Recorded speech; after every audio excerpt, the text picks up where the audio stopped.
सबसे पहले तो जैसे हिंदी वर्णमाला में अक्षर होते हैं वैसे ही मिथिला में भी होते हैं, ठीक है। देखते हैं, जैसे कि ये हमारा है और, ठीक है, ये आ, ये ई, ये ई, ये ऊ, ये आई, ये ऊ, ठीक है। तो इसको अगर हम मिथिलाक्षर में लिखेंगे तो सबसे पहले ये डिजाइन याद रखिए। ये डिजाइन ज़्यादा महत्वपूर्ण है क्योंकि इसी डिजाइन से हमारा काफ़ी कुछ बनेगा, ठीक है। इसी से लिखेंगे हम ऐसे, दो जैसे लिख दिया, जैसे दो आता है उसको फिर ऐसे सीधा लगा देना है, इसको छूते हुए जाना चाहिए और ये बन जाएगा और, ठीक है।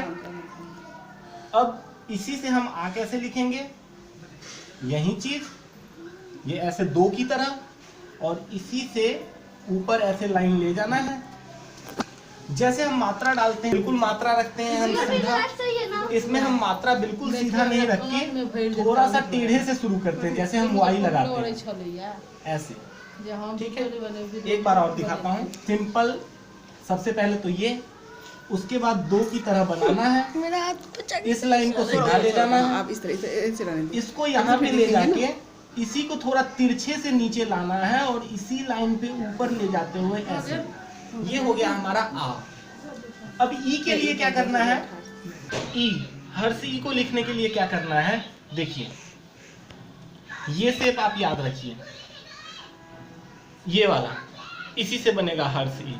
बस इसको करना क्या है वो देखिए, ऐसे हमने ऐसे लिखा, इसको ऐसे नीचे लगा के ऐसे ये लाइन ऊपर ले जाना है और ये हो गया हर्ष ई। एक बार फिर से मैं दिखाता हूँ हर्ष ई कैसे लिखते हैं। सिंपल ऐसे लगा के ऐसे लिखना है, इस चीज को यहाँ से ऐसे नीचे लाके इसको ऊपर ले जाना है और ये हमारा हो गया हर्ष ई, ठीक है। अब हर्ष ई को हम यहाँ लिख देते हैं जो कि हमारा है। अब दीर्घ ई को कैसे लिखते हैं, जिसे हम बड़ी ई भी कहते हैं। इसको लिखने का बड़ा ही सिंपल तरीका है, जो हमने अभी लिखा है बिल्कुल वही ऐसे रहने देना है, इसमें बस एक और ऐसी लाइन लगा देनी है, तो ये हमारे पास हो जाएगा बड़ी ई, ठीक है। बड़ी ई को भी हम अपने वर्णमाला में यहाँ पे स्थान दे देते हैं।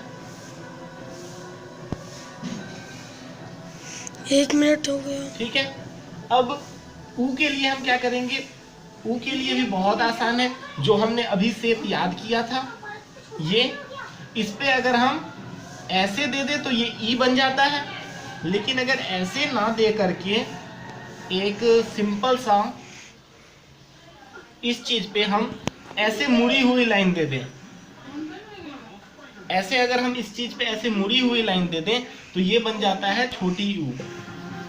तो छोटी ऊ को भी हम यहाँ लिख देते हैं, चीज वही है, बस इस पे ऐसी मुड़ी हुई लाइन। बड़ी ऊ के लिए क्या करना है, बड़ी ऊ के लिए वही चीज जैसे हम बड़ी ई में लगाते हैं, ये वाली, इस पे भी ऐसे मुड़ी हुई लाइन, तो ये हो गया हमारे पास बड़ी ऊ। ये भी हम यहाँ पे लिख देते हैं ऐसे ऐसे, ठीक है। तो यही था हमारा मिथिलाक्षर का पहला वर्णमाला, ठीक है।